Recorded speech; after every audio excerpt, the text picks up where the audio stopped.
नागरिक है उनकी जो जरूरतें हैं, चाहे वो शिक्षा के माध्यम से हो, मेडिकल व्यवस्था हो, राशन हो, वो सभी उनको जा रही है। तो यही समस्या मणिपुर में भी है। बॉर्डर से क्रॉस करके हमारे मणिपुर के पहाड़ी एरिया में जंगलों को काट कर वहां पे पॉपी की कल्टीवेशन की जाती है, जिसे कि अफीम कहते हैं। अफीम की खेती के लिए पहले वो जंगलों को नष्ट करते हैं, उसके बाद वहां पे अफीम उगाते हैं। अफीम जहाँ पे उगाई जाती है, कहते हैं वो जमीन बिल्कुल बंजर हो जाती है, उसमें किसी तरह की कोई खेती आप फिर नहीं कर सकते। और यही लोग जब सरकार द्वारा उन पर प्रतिबंध लगाया जाता है तो ये लोग बड़ी मात्रा में शांतिपूर्वक प्रदर्शन का नाम लेकर 3 मई को एक प्रदर्शन करते हैं और 70,000 लोगों का एक मॉब, जिसमें कि AK-47 शांतिपूर्वक मार्च का नाम दिया जाता है। शांतिपूर्वक मार्च के नाम से परमिशन ली जाती है, लेकिन ये विडंबना देखिए, AK-47 लेके, स्लीपर्स लेके वो लोग मितई समाज की लोगों के घरों में घुसकर उनकी दुकानें तोड़ते हैं, बहन बेटियों की इज्जत आबरू के साथ खेलते हैं, उन्हें मौत के घाट उतारते हैं।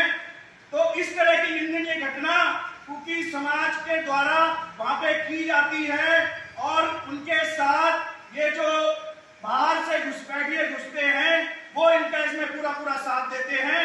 चिन कुकी ये सारे जो एक तरह से एक आर्मी है वहां की लिबरेशन, जो कि हमारे देश के विरुद्ध काम कर रही है और इसमें चाइना और अन्य कई देशों का सपोर्ट इनको मिलता है, पैसों के माध्यम से, आर्म्स के माध्यम से। और आज लगभग 3 महीने होने वाले हैं और वहां पे हिंसा नहीं रुक रही और अभी 2 दिन पहले 3 मितई भाइयों को और मारा गया है। तो ये बात आप सबको पता होनी चाहिए। आप टीवी देखते हैं, हर चीज देखते हैं, लेकिन वास्तविकता का तब पता चलता है जब आपका कोई जानने वाला आपको बताता है। तो आज यहाँ सबको बुलाने का मकसद यही है कि हम सरकार को अपने ज्ञापन द्वारा, अपने कार्यक्रमों द्वारा अवगत कराएं और जो ये मांगे हैं एटलीस्ट वहां तक पहुंचे। उनमें से कुछ मांगे जो मैं आपके समक्ष रखना चाहता हूं। Implement of NRC based on 1951। NRC का जो मैनिफेस्टो है वो आज वर्तमान की सरकार ने जब चुनाव लड़ने के लिए आई थी तो उन्होंने कहा था कि जब हमारी सरकार बनेगी तो हम NRC इंप्लीमेंट करेंगे।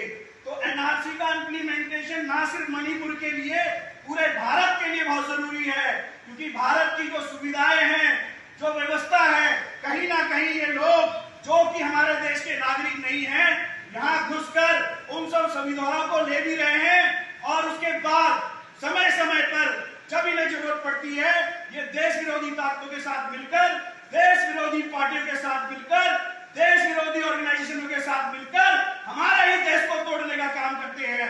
तो हमें ऐसे लोगों को अपने आसपास जो रह रहे हैं, दिल्ली में भी बहुत लोग ऐसे जो इस तरीके से विस्थापित हैं, घुसपैठिए हैं और ऐसे ही पूरे देश में भी है। तो NRC की जो मांग है वो पूरे देश के लिए बहुत जरूरी है। तो ये मांग एक हमारी सरकार के पास है। Detect and report foreign migrant from the state. जो फॉरेन माइग्रेंट हैं, जो घुसे हुए इसी तरीके से, वही एक मांग है कि सरकार उनको डिटेक्ट करे और उनको वापस उनके देश में भेजे। Termination, cancellation, suspension of operation with prevailing Kuki armed groups and execute mass operation। जितने भी मणिपुर में कुकी संगठन है, कम से कम 70 के लगभग इनके टेररिस्ट ऑर्गेनाइजेशन है कुकी के, और इनका काम यही होता है